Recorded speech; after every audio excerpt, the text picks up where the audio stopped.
Buenas noches, estas son las noticias hoy martes 12 de noviembre de 2013. En este momento hacemos contacto con CNN Latino en la ciudad de Nueva York y el área triestatal, saludando a nuestros televidentes residentes en los Estados Unidos. Telepaís vía USA, un pedacito de Colombia bajo la óptica noticiosa. Fiscalía General investiga participación de funcionarios públicos en el descalabro financiero de Interbolsa. 6 nuevas personas fueron llamadas a la segunda fase de este caso.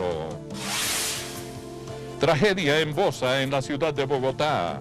Hombre asesinó a sus hijos y a su esposa y dejó herido a su hijo menor. Presidente Juan Manuel Santos entregó la bandera colombiana a la delegación que participará en los Juegos Bolivarianos. Apoyo a los deportistas fue la consigna de la jornada. Consejo Superior de la Judicatura decidió no ocupar vacante del ex magistrado Henry Villarraga. Solicitan presentación de terna del presidente ante el Congreso de la República.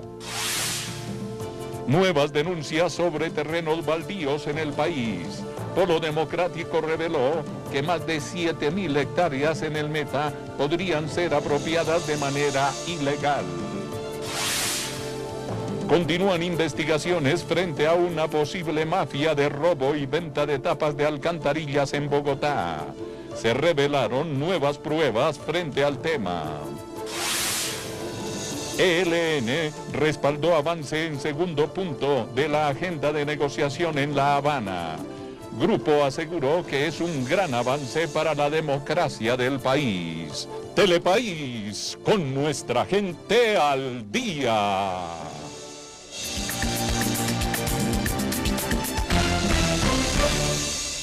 Telepaís informa.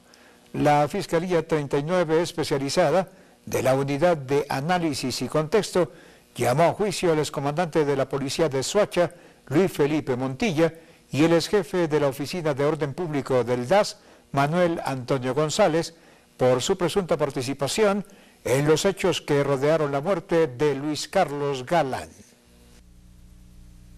Hoy se conoció que la Unidad de Análisis y Contexto de la Fiscalía llamará a versión libre a 4 oficiales de la policía por el magnicidio de Luis Carlos Galán. El vicefiscal general indicó que quienes deberán atender el llamado son el coronel en retiro Gustavo Adolfo Leal Pérez, quien para la época de los hechos fungía como comandante de la policía de Cundinamarca, el general retirado Argemiro Serna Arias, quien era subcomandante del comando de la policía de Cundinamarca, y el mayor Gentil Vidal Sarria, quien en la época era el comandante operativo de ese mismo comando. Se ha acusado a estas personas, pero para la Fiscalía es interesante escuchar en versión a aquellas personas que están en la línea o que estaban en la línea de mando de las personas que hoy resultan acusadas, para que manifiesten lo que conozcan, lo que les conste o lo que ellos puedan contribuir a esta investigación.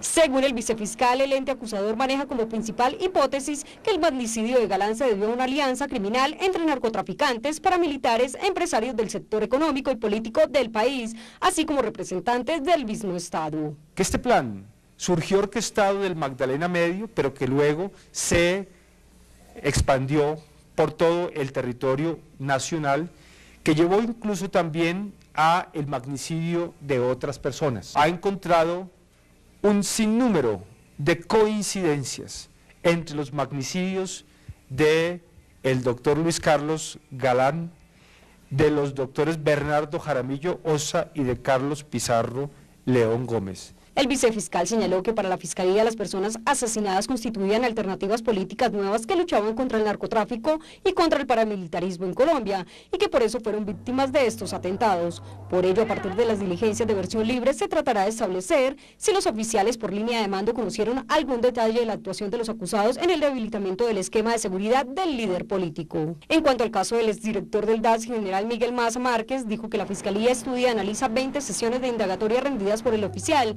así como las pruebas solicitadas por su defensa, hecho por el cual no se ha resuelto su situación jurídica. Cabe resaltar que la Fiscalía acusó por el delito de homicidio con fines de terrorismo al capitán Luis Felipe Montilla, excomandante de la policía de Soacha, y a Manuel Antonio González, ex jefe de la protección del DAS, por el asesinato de Galán el 18 de agosto de 1989.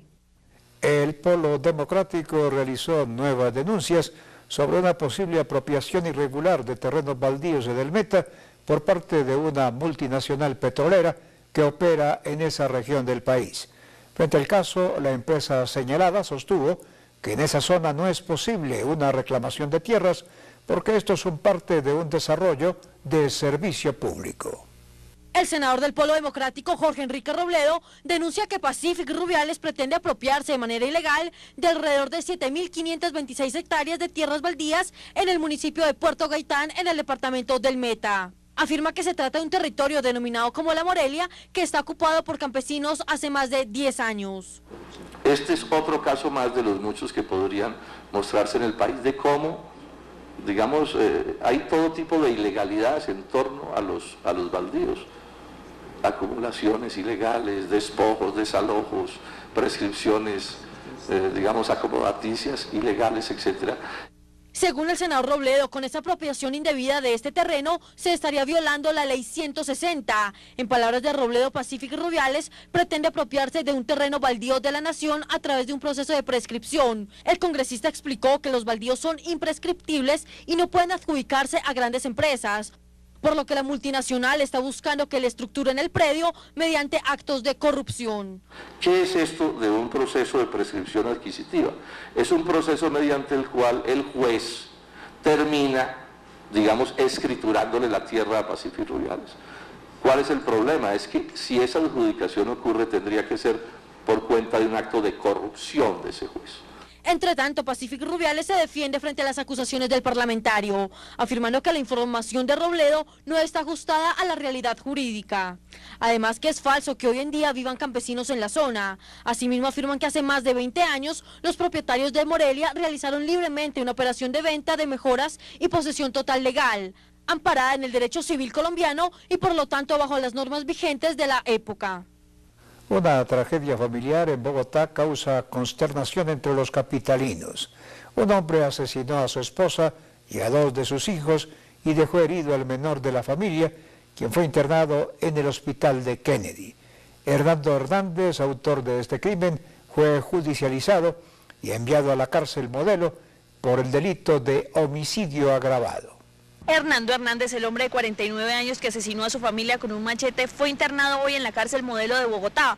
Esta persona tendrá que pagar 50 años de cárcel por el crimen cometido. La Fiscalía pidió 50 años de cárcel para Hernando Hernández por el homicidio agravado de sus 2 hijos, su esposa y su cuñada.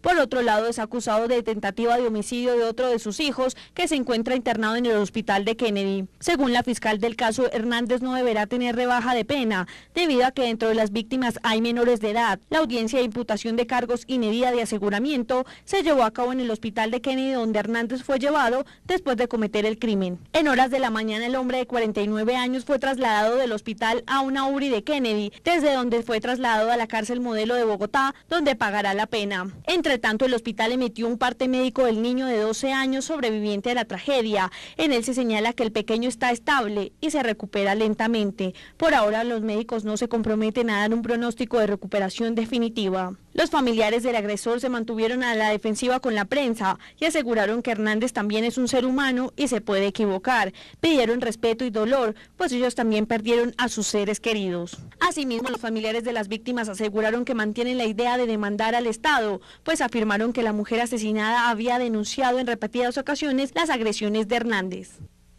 El Consejo Superior de la Judicatura indicó que no habrá otro magistrado que reemplace al togado Henry Villarraga por los señalamientos que ha recibido en los últimos días. De esta manera, la solicitud que se hace desde el alto tribunal es que el presidente de la República presente una terna ante el Congreso para que se tome la decisión de quién ocupará ese cargo. El presidente de la Sala Disciplinaria del Consejo Superior de la Judicatura, el magistrado Wilson Ruiz, indicó que en su sala plena se decidió que no se encargará a otra persona para que ocupe el cargo temporalmente del magistrado Henry Villarraga. Por ende, solicitó al presidente de la República, Juan Manuel Santos, que envíe lo antes posible la terna en la que se decidirá y se reemplazará al magistrado saliente. La Sala Plena de la Corporación acogió esta propuesta que fue presentada por la Sala Jurisdiccional Disciplinaria, buscando dar transparencia a la ciudadanía en los asuntos que actualmente reposan en ese despacho. Igualmente solicitamos de manera respetuosa, señor presidente de la República, que envíe pronto la terna para que el Congreso de la República elija al magistrado en propiedad y no se vea afectado el normal desarrollo de la Sala Disciplinaria del Consejo de la Judicatura. Wilson Ruiz indicó que los procesos que estaban a cargo de Villarraga y que están a punto de prescribir se redistribuirán en otros togados de la Sala Disciplinaria para que no se vean afectados. Los procesos más delicados de habeas corpus, investigaciones a funcionarios judiciales, conflictos de competencia y tutelas y aquellos que estén con términos de prescripción serán redistribuidos en la sala el próximo jueves 14 de noviembre, 7 de la mañana, para que no se vea afectada la Administración de Justicia. En total, el magistrado Henry Villarraga tenía a su cargo la resolución de 669 procesos. Sin embargo, los casos que tienen urgencia por estar en peligro de prescripción serán los que pasen de forma distribuida a los 6 togados que quedan en la sala disciplinaria. Cabe recordar que el magistrado del Consejo Superior de la Judicatura fue señalado en días pasados de haber tenido varias reuniones con un oficial del Ejército en donde se trató el tema de que su proceso, en el cual se le investiga por falsos positivos, pasara de la justicia ordinaria a la penal militar, hechos que fueron puestos a la luz pública y que puso en tela de juicio el trabajo que se hace al interior de la sala disciplinaria.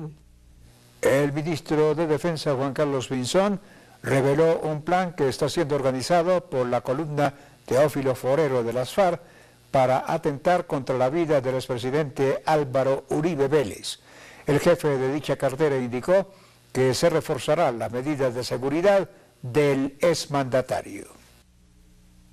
El ministro de Defensa, Juan Carlos Pinzón, anunció hoy un plan terrorista por parte de la columna móvil Teófilo Forero de las FARC, que opera en el sur del país en contra del expresidente Álvaro Uribe Vélez. Esta unidad del grupo guerrillero es considerada la columna élite de las FARC y está bajo el mando de Hernán Darío Velázquez, alias Óscar Montero o El Paisa, acusado de hechos terroristas como por ejemplo el atentado en el Club El Nogal. El ministro de Defensa anunció que a partir de hoy, y por la orden del primer mandatario, se le redoblará la seguridad al expresidente Uribe. A su turno, Uribe aseguró que agradece los esfuerzos de seguridad de las fuerzas militares.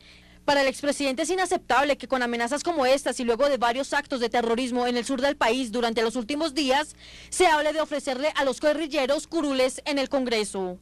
Su presidente, Juan Fernando Cristo, afirma que no entiende cómo ese grupo exige garantías para la oposición en la mesa de negociaciones en La Habana y al mismo tiempo prepara hechos de violencia totalmente inaceptables e injustificables. El país exige explicaciones por parte de los negociadores de las FARC. Más de 13.000 desmovilizados del paramilitarismo en Buenaventura llegaron al 1 billón de horas de servicio comunitario. La estrategia hace parte de las rutas de la reintegración establecidas en los programas del Gobierno Nacional a través de las administraciones locales y departamentales. Cada persona de este grupo debe cumplir con una cuota de 80 horas de trabajo comunitario en actividades que van desde la siembra de árboles hasta laborar con ancianos, niños y jóvenes discapacitados, todo con previa capacitación y bajo estricta supervisión de las autoridades pertinentes.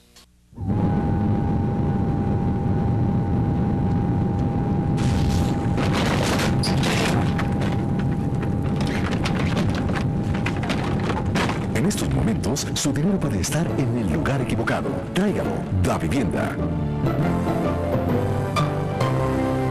El concejal de Bogotá, Jorge Durán Silva, se refirió a la denuncia interpuesta ante la Fiscalía General de la Nación en contra del actual gerente del Hospital Simón Bolívar, Viviana Meneses Romero, por el presunto delito de falsedad en documento privado y fraude procesal.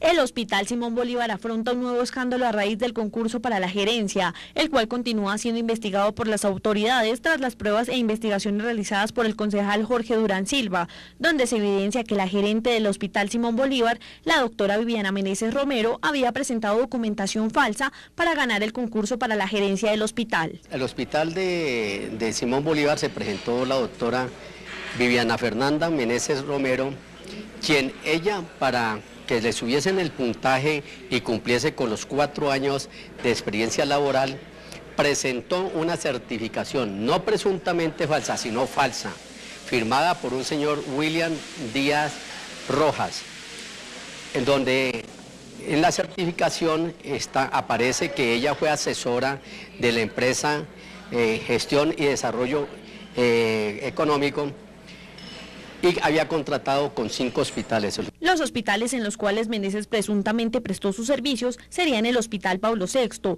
Bosa primero y segundo nivel, el Rafael Uribe Uribe, Kennedy tercer nivel, Fontibón segundo nivel y el Tunal tercer nivel. Sin embargo, a los gerentes de estos hospitales se les interrogó si en algún momento tuvieron vínculos con la empresa o la señora Meneses. De esos 5 hospitales yo me dirigí para que me certificaran si la señora doctora Meneses con la empresa GED había tenido contratos durante los años 2003 al 2005. Las respuestas fueron totalmente negativas, que no conocían esa empresa ni que habían tenido contratos ni con ella ni con esa empresa. Puntos que llevaron al concejal a verificar ante la Cámara de Comercio la existencia y legalidad de dicha empresa.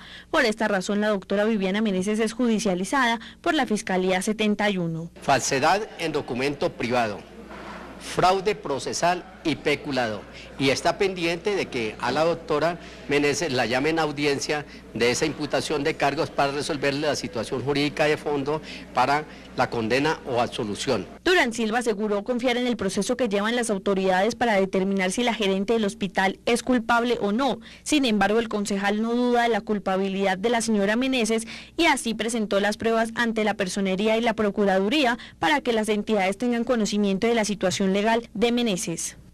Con la presencia del ministro de Vivienda, Luis Felipe Henao, se llevó a cabo una discusión en la Comisión Séptima del Senado de la República, donde se trató ampliamente las irregularidades que se presentan en el sector de la construcción en el país. Hoy en la Comisión Séptima del Senado de la República se llevó a cabo un debate de control político cuyo objetivo principal era analizar las medidas que se han adoptado como consecuencia de la tragedia ocurrida en el edificio Space en la ciudad de Medellín. El ministro de Vivienda, Luis Felipe Henao, considera fundamental que los entes territoriales ejerzan sus funciones de control urbano con el fin de controlar las licencias de construcción y buscar mejores pólizas aseguradoras. Lastimosamente, senadora Wilches, presidente Santos, usualmente la constructora construye y vende a los propietarios, en consecuencia no existe un contrato de obra. Entonces hay que mirar que la póliza que efectivamente sí desarrollemos la pueda tener en el mercado y se pueda apalancar en el número. Entre tanto, la senadora del partido de la U, Claudia Wilches, calificó como escandalosos el número de denuncias con el tema de viviendas en construcción. Considera como injusto que un colombiano del común dure hasta 15 años pagando su vivienda para que después, por motivos ajenos a él, tenga que abandonarlas. Yo creo que es alarmante dada la cantidad de casos, de investigaciones, de quejas que la mayoría de los colombianos tienen que presentar en un aspecto tan cercano a la vida de todos nosotros como debería ser, que cuando tú compras una vivienda, tú tengas la garantía de que compraste lo que pactaste con un vendedor, pero que además la calidad te garantiza que el resto de tu vida vas a poder estar tranquilo.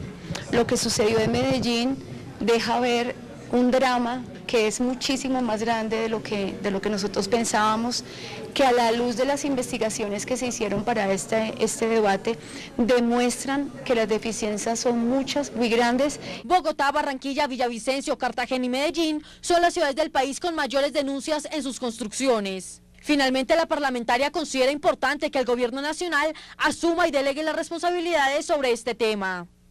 La Fiscalía General de la Nación investiga la posible participación de funcionarios públicos en el descalabro financiero de Interbolsa. El ente acusador maneja varias hipótesis delictivas frente a los hechos que rodearon las irregularidades en el manejo de fondos de la comisionista. 6 nuevas personas serán llamadas en la segunda fase de este caso. Hoy fue anunciado por la Fiscalía General de la Nación que 6 de los principales implicados en el fraude a los inversionistas en el llamado escándalo de Interbolsa fueron llamados a interrogatorio. La decisión, que fue anunciada por el vicefiscal general de la Nación, Jorge Fernando Perdomo, cobija al socio gestor de la Premium Capital, Juan Carlos Ortiz Zárate, y a otros 5 empresarios que hacían parte de la firma comisionista. Nosotros insistimos como Fiscalía que el avance en esta investigación, desde el punto de vista de la Fiscalía, ha sido claro y contundente. Hemos llamado 22 personas a imputación. Las imputaciones desafortunadamente no se han podido realizar por las circunstancias que ustedes conocen, por algunas tesis que han tenido los jueces de la República que nosotros respetamos, pero que lo hemos dicho con total claridad no compartimos. Esta segunda fase de la investigación de Interbolsa se complementa con las 22 imputaciones por el desfalco a la sociedad comisionista, y aunque para esta mañana se esperaba que ante un juez de garantías, la Fiscalía General le imputara cargos y solicitara medida de aseguramiento contra los exdirectivos de la firma intervenida, Álvaro de Jesús Tirado, Luis Fernando Restrepo Jaramillo y Álvaro Andrés Camaro, hoy no fue posible por la ausencia de este último, según su abogado Jorge Aníbal Gómez Gallego, por problemas familiares. El aplazamiento se solicitó y fue concedido por el juez porque el señor Camaro tuvo inconvenientes familiares durante el fin de semana que le impidieron estar oportunamente en la audiencia. Perdomo dijo que la Fiscalía explora las hipótesis delictivas según el cual, a través del fondo Premium domiciliado en Curazao, se manejaban de forma irregular los dineros que habían sido invertidos por muchas personas en Colombia y había sido promocionado por la sociedad comisionista de bolsa. No obstante, la Fiscalía investiga a algunos servidores públicos que tenían el deber de vigilar las actuaciones de estas empresas y no lo hicieron, pero podrán haber incurrido en hechos delictivos. Más de 1.000 comparendos a conductores que manejaban en estado de embriaguez fueron impuestos por parte de las autoridades en el país durante este puente festivo. De esa cifra, en Bogotá se colocaron 161, 100 en Medellín y 53 en Barranquilla. Después del puente festivo de la Independencia de Cartagena, la Policía Nacional de Tránsito y Transporte entregó el reporte de conductores sorprendidos conduciendo bajo los efectos del alcohol. Más de 1.270 comparendos a conductores borrachos impuestos por la policía en los diferentes corredores viales del país. Según el director de la Policía de Tránsito y Transporte, Carlos Ramiro Mena, aseguró que de los 5.396 partes impuestos, 1.270 fueron colocados a personas sorprendidas manejando en estado de embriaguez. Las ciudades en las cuales se identificaron a estos conductores son Bogotá, donde se impusieron 161 comparendos, 100 en Medellín, 53 en Barranquilla. Debido a este tipo de conductores, en el puente festivo se presenciaron 23 personas lesionadas y la inmovilización de 3.136 vehículos. La Policía de Tránsito afirmó el incremento del 1.5% de movilidad con respecto al mismo puente festivo en el año anterior, es decir, que se desplazaron por las carreteras colombianas alrededor de 2.381.982 vehículos, y que a la capital ingresaron por los ejes viales entre 45 y 55 vehículos por minuto. Durante el lunes festivo se movilizaron a nivel nacional 717.738 vehículos, en Cundinamarca 214.894 y en Bogotá 128.862. Lo mejor del deporte de Colombia y el mundo en Telepaís. El presidente de la República, Juan Manuel Santos, manifestó que Colombia está empezando a ser vista como una potencia deportiva ante el mundo. El jefe de Estado hizo la afirmación durante la ceremonia de entrega del pabellón nacional a 500 deportistas que integran la delegación colombiana a los Juegos Bolivarianos que se celebrarán en Perú. El presidente de la República, Juan Manuel Santos, recalcó el buen momento por el que está pasando actualmente el deporte en el país. Afirma que Colombia se está convirtiendo en una potencia deportiva. Estos juegos serán una nueva prueba para ratificarnos como potencia deportiva. Yo me siento muy orgulloso como presidente y como colombiano, de poder decir que ya en el mundo nos están mirando con otros ojos en muchos frentes. El jefe de Estado hizo tal afirmación durante la ceremonia de entrega del pabellón nacional cumplida en la Casa de Nariño a la medallista olímpica Mariana Pajón, quien con otros 500 deportistas integra la delegación colombiana a los Juegos Bolivarianos que se celebrarán en Perú. Asimismo, el presidente señaló que el objetivo es que Colombia sea campeona de las justas y que sea la próxima sede dentro de 4 años. Nosotros no hemos sido nunca campeones de los bolivarianos, pero yo creo que ahora vamos a ser. Yo estoy seguro que ahora vamos a ser. Con ustedes vamos a ser campeones y también de pasadita se traen la sede para Santa Marta. Mariana Pajón, medallista olímpica, enfatizó en el trabajo que está haciendo el gobierno colombiano para fortalecer el desempeño de los deportistas en el país. Yo veo compromiso de parte del gobierno, del presidente, de los entes como Coldeportes, el comité, de las federaciones. Yo creo que ya la cultura del deporte cambió, ya hay más apoyo, hay que apoyar más a los que vienen, a los niños, a los futuros y no esperar a que ya sean élites, pero yo creo que vamos muy bien, muy buen proceso y yo creo que vamos a tener campeones para rato. Para Pajón, los deportistas colombianos tienen un gran reto en los próximos Juegos Bolivarianos. Sin embargo, confía en las habilidades de cada uno de ellos para que el desempeño durante las competencias sea óptimo y puedan traer nuevas medallas para el país. La DIAN se encuentra en el proceso de verificación de utilización de formularios en compra y venta de divisas. Cabe anotar que para evitar un riesgo de seguridad por el cambio de moneda extranjera en la calle, la Dirección de Impuestos y Aduanas Nacionales fiscaliza que en las transacciones de compra y venta se utilice el formulario número 18. Se informa además a los profesionales de cambio, a los clientes y al público en general que para cualquier operación de divisas en efectivo y de cheques de viajero se debe cumplir con lo estipulado en la ley. El usuario que no reciba la declaración puede denunciar este hecho a la entidad.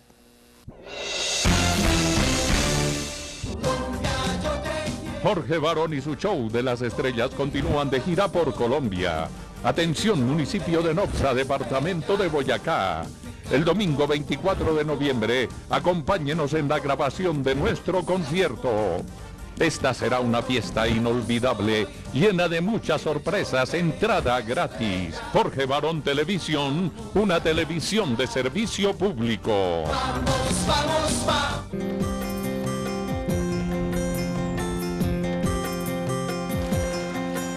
Esa es la entidad que llega a todos los rincones del país. La puerta hacia la igualdad de oportunidades. Esta es tu entidad. La entidad de tus hijos. de tus hermanos. De tu familia. De tus amigos. Esta es la entidad de todos los colombianos. Este es el Servicio Nacional de Aprendizaje, SENA.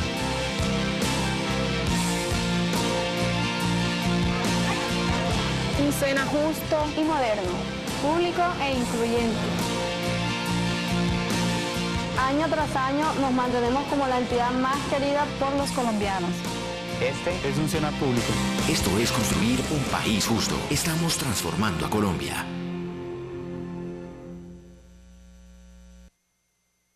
Desde la Guajira hasta la Amazonía, este país es tuyo, dilo con todo el orgullo. Vive sus cafetales y sus llanos orientales, vive la flor en Medellín y toda Colombia, de principio a fin. Viaja por Colombia, vívela con alegría, viaja por Colombia. Para todo lo que quieres vivir, la respuesta es Colombia.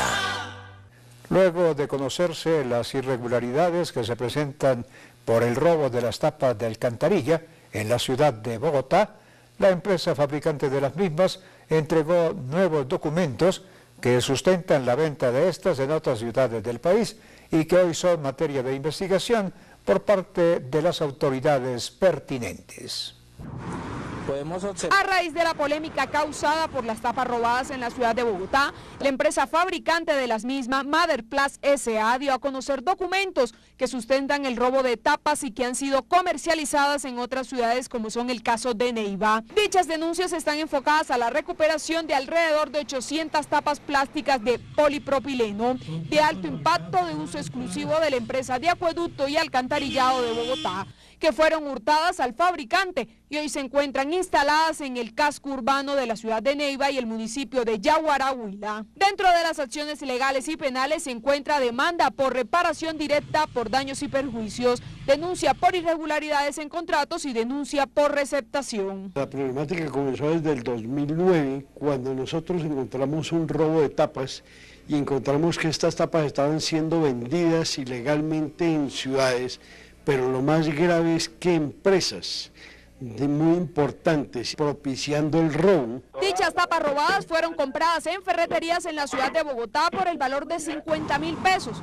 y fueron reportadas a la empresa de acueducto de Neiva por un valor cercano a los 500.000 pesos, mostrando así la irregularidad de la contratación, pues las tapas fueron regrabadas, es decir, tratando de borrar el diseño original y el número de contrato. La empresa le vende a las empresas de acueducto alcantarillado de Bogotá y de Colombia a un precio muy inferior a 520.000 pesos. Dentro del seguimiento a dicho caso de tapas robadas, Telepaís ha obtenido videos que demuestran la comercialización de las tapas plásticas no reciclables de dos ferreterías ubicadas en el sector de la Plaza España, ubicadas en la capital del país. Todavía la autoridad no ha logrado que las tapas las levanten. Todavía la autoridad no ha llamado a juicio a los culpables, siendo que yo puse un investigador y ese investigador encontró culpables, encontró facturas, encontró la ubicación de las tapas. Este fenómeno ha tenido alcance en ciudades como Barranquilla y Cali, en donde la comercialización también se hace evidente. Es por eso que se hace un llamado a las autoridades para que dichas investigaciones lleguen más a fondo y se culmine con el mercado de tapas que no son reciclables, pero que se comercializan. Y ahora saludamos a Maritza Peña, quien reporta desde la ciudad de Nueva York acerca de la información del día de los Estados Unidos. Adelante, Maritza, con todas las noticias desde la Gran Manzana. Muchísimas gracias, Jorge Barón, y saludos a toda Colombia desde la ciudad de Nueva York. Esta es la información para el noticiero Telepaís. El nuevo edificio del World Trade Center en Nueva York fue declarado hoy como el más alto de todo el país por un panel internacional de arquitectos, quitándole el primer lugar al edificio Willis Tower en Chicago. El Comité de Altura del Consejo de Edificios Altos y Hábitat Urbano declaró que la aguja localizada encima del edificio no es una antena, sino es parte permanente del edificio y por lo tanto decidieron que sí cuenta como parte de la altura de este. Bueno, me imagino que bien, por lo menos para la seguridad un poco más de nosotros los habitantes. De verdad que bien, me gustó. Con la aguja el edificio mide 1.776 pies de altura, lo cual es simbólico para este país ya que ese es el año en el que se fundó. Sin esta estructura mide 1.368 pies de altura, lo cual simboliza la altura original de las Torres Gemelas. Era importante para los arquitectos que crearon la estructura que este se convirtiera en el edificio más grande del país, ya que fue construido en honor a las víctimas del 9/11 y el simbolismo que tiene va mucho más allá de solamente ser un edificio alto en el país. La edificación todavía está bajo construcción y se espera que esté terminada el próximo año. Qué bien que sea el edificio más alto y qué bien que sea así, pero no sé, tal vez me parece que no es muy adecuado por la cantidad de gente que murió y por la tragedia que sucedió. Pero definitivamente que lo hayan nombrado así me parece bien. Este ha sido nuestro informe desde la ciudad de Nueva York para el noticiero Telepaís en Bogotá, Colombia. Ahora regresamos al estudio con Jorge Barón. Gracias, Maritza, por su informe desde la ciudad de Nueva York. Y en otras noticias, el Servicio Nacional de Aprendizaje SENA lanzó una aplicación móvil para facilitar la búsqueda de empleo en el país. A través de esta herramienta, los colombianos podrán tener acceso a más de 20.000 vacantes, obteniendo así mayores oportunidades.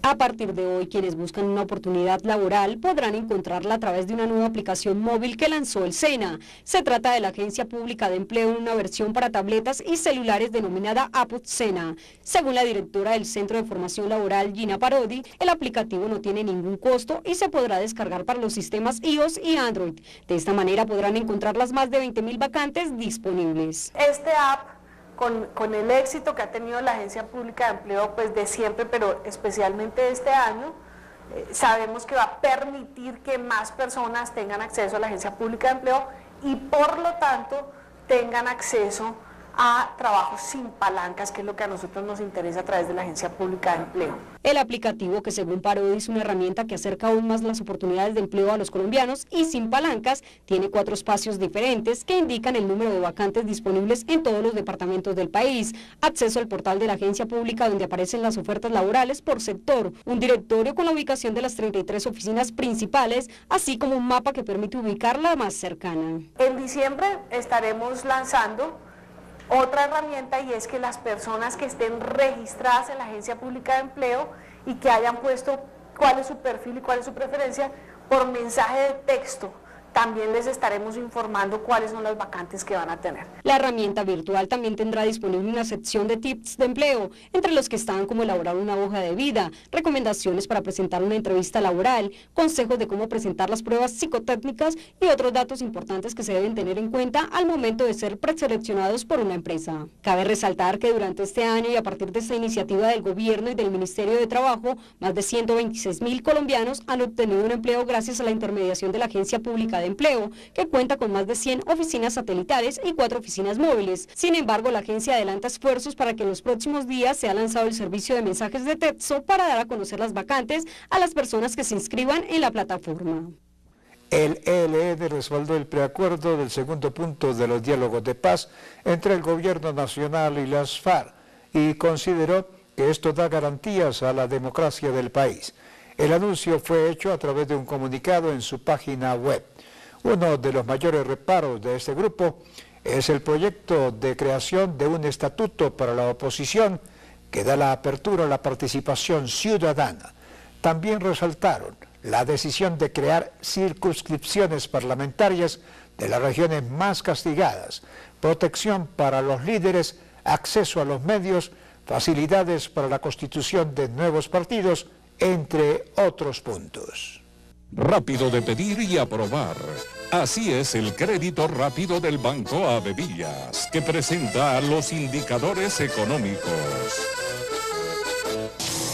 VR 208,5585. TTF efectivo anual 3,99%, trimestre anticipado 3,89%. Petróleo, ayer, $93.37, hoy $93.02. Tasa representativa del mercado, 1.928 pesos con 96 centavos, bajó 3 pesos con 81 centavos. Euro, 2.589 pesos con 91 centavos, $1 con 34 centavos. Café, $1 con 04 centavos, se mantuvo estable. Rápido de pedir y aprobar. Así es el crédito rápido del Banco Avevillas, que presentó los indicadores económicos. ¿Dónde consigo la plata para la nevera? ¿Dónde consigo la plata para la nevera? ¿Dónde? ¡Ah! ¡Ya sé! Rápido de pedir y aprobar. Así es el crédito rápido del Banco Avevillas. Te lo aprobamos cuando lo necesites. El mismo día en que lo pides, al día siguiente, en 2 días, tú decides. Somos Banco Avevillas. Somos Grupo Val. Ante un juez que adelanta el proceso contra el Grupo Nule por el escándalo del carrusel de la contratación en Bogotá, los sindicados testificaron en contra de la directora del IDU, Liliana Pardo, por las irregularidades que se presentaban cuando ésta ejercía dicho cargo público. Esta tarde fue trasladado hasta el complejo judicial de Palo Quemado el polémico empresario Guido Nule, en calidad de testigo en el juicio que se adelanta en contra de varios funcionarios públicos, entre ellos la exdirectora del IDU, Liliana Pardo, y el excontralor de Bogotá, Miguel Ángel Morales Rusi, por el carrusel de los contratos. La diligencia dio inicio con las preguntas del fiscal del caso, quien pidió a Guido que indicara cuál fue el acuerdo que hizo con el excontralor, ya que el Grupo Nule aseguró que destinaron cerca de 3.500 millones de pesos para que fueran repartidos entre el contratista Julio Gómez, el excongresista Germán Olano y el excontralor para que le adjudicaran el contrato 137 de la fase 3 de Transmilenio. Yo creo que este es un tema que debería remitirse mucho a la grabación que existe, grabación donde habla del amigo del doctor Rusi. ¿Por qué hizo el doctor Rusi esta petición? Yo creo que son ellos los que tienen que decirla. Miguel tiene que tener muy concreto al momento de decirlas. Recuerdo Fui víctima en ese momento de una petición a la cual no tenía conocimiento a qué se refería. Sin embargo, sé que cualquiera que fuese en ese momento era para, de alguna forma, manejar la situación para nosotros si en un momento dado era necesario, dado que teníamos problemas en algunas obras. Guido también indicó que luego de que Morales Rusi señalara en varios medios a sus socios y a él de tener una pirámide empresarial, le reclamaron, a lo que este respondió que lo podía arreglar si le pagaban el dinero que se habían comprometido. El empresario indicó que las pruebas de esa conversación las pasó a una USB que están ahora en poder de la Fiscalía. Lo que me dijo fue, hombre, realmente yo puedo arreglar esto, sin embargo necesito que cumplan mi compromiso, que me paguen mi dinero. A lo cual le dije, hombre, esto es una locura lo que acaba de usted decirme. Segundo, pues, haber salido a la luz pública a decir esto nos deja a nosotros completamente desnudos. En ese mismo proceso se espera que los NULE también confirmen en la audiencia pública cuáles fueron los oficios de la exdirectora del IDU, Liliana Pardo, en esa adjudicación y hasta dónde los favoreció. Cabe resaltar que tanto Liliana Pardo como el excontralor de Bogotá optaron por irse a juicio, ya que niegan cualquier tipo de vínculo con las irregularidades que llevaron al detrimento patrimonial en la ciudad de Bogotá. El vicepresidente de la República, Angelino Garzón, se refirió en las últimas horas al tema del ajuste al salario mínimo para el próximo año en el país. Garzón pidió generosidad en las discusiones que se iniciarán a comienzos de diciembre en medio de la instalación de la 18ª Conferencia Interamericana de Ministros de Trabajo de la Organización de Estados Americanos en Medellín. El anuncio se da luego de comenzar las concertaciones entre los gremios desde el pasado mes de octubre.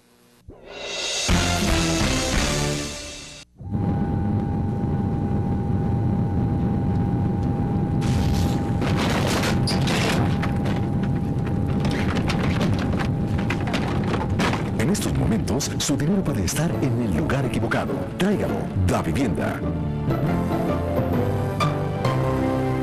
Nosotros los candidatos a Senado, Cámara y Parlamento andino, para las elecciones que se cumplirán el domingo 9 de marzo de 2014, nos comprometemos con el país a invertir en nuestras campañas electorales únicamente hasta los montos máximos establecidos por el Consejo Nacional Electoral y a declarar cualquier donación que recibamos. Ayúdanos a ejercer control. La financiación de las campañas electorales tiene límites. Marque la diferencia. Consejo Nacional Electoral, por unas elecciones transparentes y equilibradas.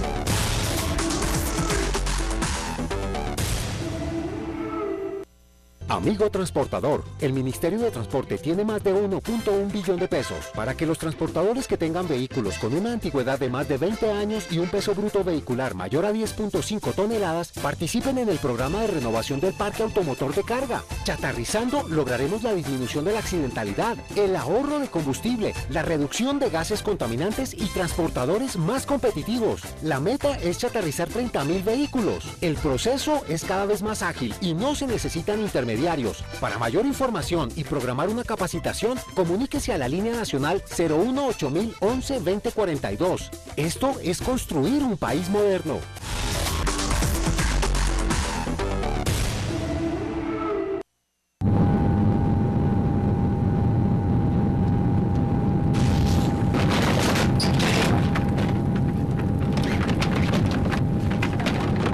En estos momentos, su dinero puede estar en el lugar equivocado. Tráigalo, Da Vivienda. Según los últimos sondeos, para conocer cuál es la modalidad de pago más utilizada por los colombianos, se conoció que el Internet es la herramienta de mayor uso que tienen las personas para ponerse al día en sus obligaciones financieras. Por ello, especialistas hacen algunas recomendaciones para evitar que los delincuentes se aprovechen de la situación. Comprar por internet es una opción a la que más de uno recurre para conseguir más económico un producto o simplemente para adquirir un artículo que no está en el país. Pero en ocasiones es riesgoso, pues actualmente existen millones de páginas a las cuales usted puede acceder para ver la mercancía. Un gran porcentaje de dichas páginas usan este método para estafar a la gente. Por esta razón, es importante que usted conozca cómo identificar una página que no lo estafará. Lo importante es la garantía que la página esté transmitiendo dentro de su portal. Básicamente nosotros ahí ponemos todas las garantías que tenemos, adicionalmente están los teléfonos de nosotros, la dirección, cualquier dato que se puedan comunicar con nosotros, y adicionalmente también generamos medios de pago que permiten a la gente generar confianza. Antes de comprar el producto, asegúrese que la página o compañía web estén registradas ante la Cámara de Comercio Electrónico y sean controladas por una entidad gubernamental. Básicamente las páginas que no están o hacen parte de la Cámara de Comercio Electrónico no tienen ese aval, no tienen esa, digamos, ese análisis que se le ha hecho previamente por una entidad externa. Eso hace que estas empresas no generen mucha confianza y mucha seguridad.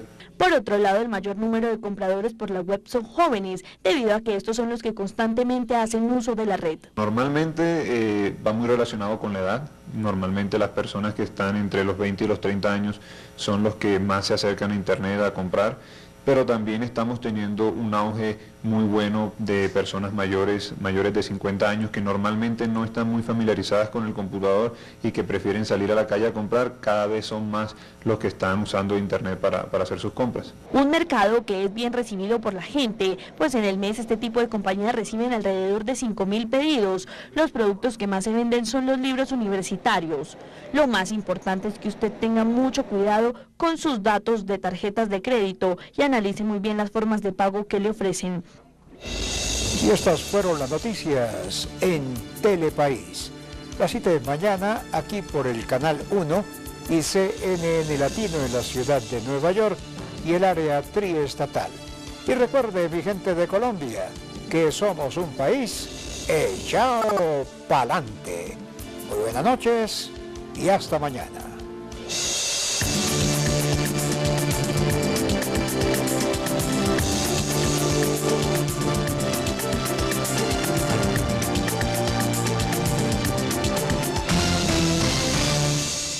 Ha encontrado un sinnúmero de coincidencias entre los magnicidios de el doctor Luis Carlos Galán, de los doctores Bernardo Jaramillo Osa y de Carlos Pizarro León Gómez. El vicefiscal señaló que para la Fiscalía las personas asesinadas constituían alternativas políticas nuevas que luchaban contra el narcotráfico y contra el paramilitarismo en Colombia y que por eso fueron víctimas de estos atentados.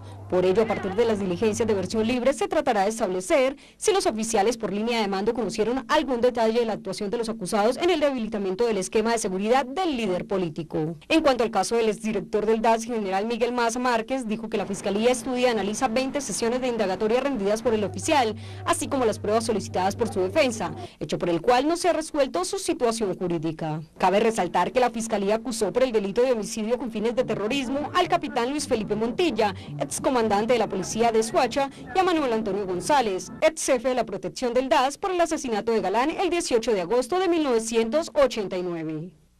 El Polo Democrático realizó nuevas denuncias sobre una posible apropiación irregular de terrenos baldíos de Del Meta por parte de una multinacional petrolera que opera en esa región del país.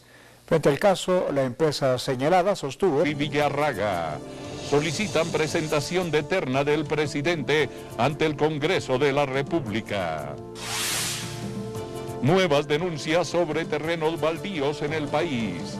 Polo Democrático reveló que más de 7.000 hectáreas en el Meta podrían ser apropiadas de manera ilegal. Continúan investigaciones frente a una posible mafia de robo y venta de tapas de alcantarillas en Bogotá. Se revelaron nuevas pruebas frente al tema. ELN respaldó avance en segundo punto de la agenda de negociación en La Habana. Grupo aseguró que es un gran avance para la democracia del país. Telepaís, con nuestra gente al día.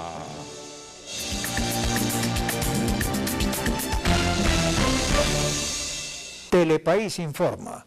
La Fiscalía 39 especializada de la Unidad de Análisis y Contexto llamó a juicio al excomandante de la Policía de Soacha, Luis Felipe Montilla, y el exjefe de la Oficina de Orden Público del DAS, Manuel Antonio González por su presunta participación en los hechos que rodearon la muerte de Luis Carlos Galán.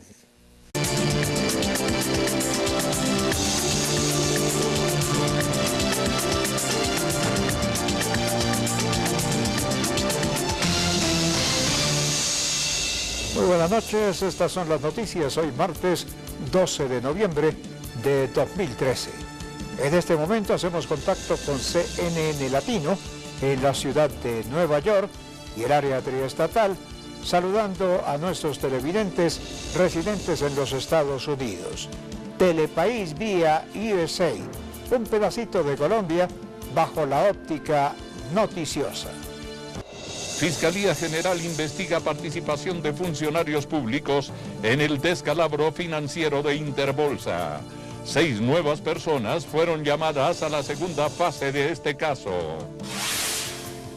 Tragedia en Bosa, en la ciudad de Bogotá. Hombre asesinó a sus hijos y a su esposa y dejó herido a su hijo menor. Presidente Juan Manuel Santos entregó la bandera colombiana a la delegación que participará en los Juegos Bolivarianos. Apoyo a los deportistas fue la consigna de la jornada. Consejo Superior de la Judicatura decidió no ocupar vacante del ex magistrado Henry. Que en esa zona no es posible una reclamación de tierras porque estos son parte de un desarrollo de servicio público. El senador del Polo Democrático, Jorge Enrique Robledo, denuncia que Pacific Rubiales pretende apropiarse de manera ilegal de alrededor de 7.526 hectáreas de tierras baldías en el municipio de Puerto Gaitán, en el departamento del Meta. Afirma que se trata de un territorio denominado como La Morelia, que está ocupado por campesinos hace más de 10 años. Este es otro caso más de los muchos que podrían mostrarse en el país de cómo, digamos, hay todo tipo de ilegalidades en torno a los baldíos. Acumulaciones ilegales, despojos, desalojos, prescripciones, digamos, acomodaticias ilegales, etcétera. Según el senador Robledo, con esta apropiación indebida de este terreno, se estaría violando la ley 160. En palabras de Robledo, Pacific Rubiales pretende apropiarse de un terreno baldío de la nación a través de un proceso de prescripción. El congresista explicó que los baldíos son imprescriptibles y no pueden adjudicarse a grandes empresas, por lo que la multinacional está buscando que le estructuren el predio mediante actos de corrupción. ¿Qué es esto de un proceso de prescripción adquisitiva? Es un proceso mediante el cual el juez termina, digamos, escriturando. Hoy se conoció que la Unidad de Análisis y Contexto de la Fiscalía llamará a versión libre a 4 oficiales de la policía por el magnicidio de Luis Carlos Galán. El vicefiscal general indicó que quienes deberán atender el llamado son el coronel en retiro Gustavo Adolfo Leal Pérez, quien para la época de los hechos fungía como comandante de la policía de Cundinamarca, el general retirado Argemiro Serna Arias, quien era subcomandante del comando de la policía de Cundinamarca, y el mayor Gentil Vidal Sarria, quien en la época era el comandante operativo de ese mismo comando. Se ha acusado a estas personas, pero para la Fiscalía es interesante escuchar en versión a aquellas personas que están en la línea o que estaban en la línea de mando de las personas que hoy resultan acusadas, para que manifiesten lo que conozcan, lo que les conste o lo que ellos puedan contribuir a esta investigación. Según el vicefiscal, el ente acusador maneja como principal hipótesis que el magnicidio de Galán se debió a una alianza criminal entre narcotraficantes, paramilitares, empresarios del sector económico y político del país, así como representantes del mismo Estado. Que este plan surgió orquestado del Magdalena Medio, pero que luego se expandió por todo el territorio nacional, que llevó incluso también a el magnicidio de otras personas.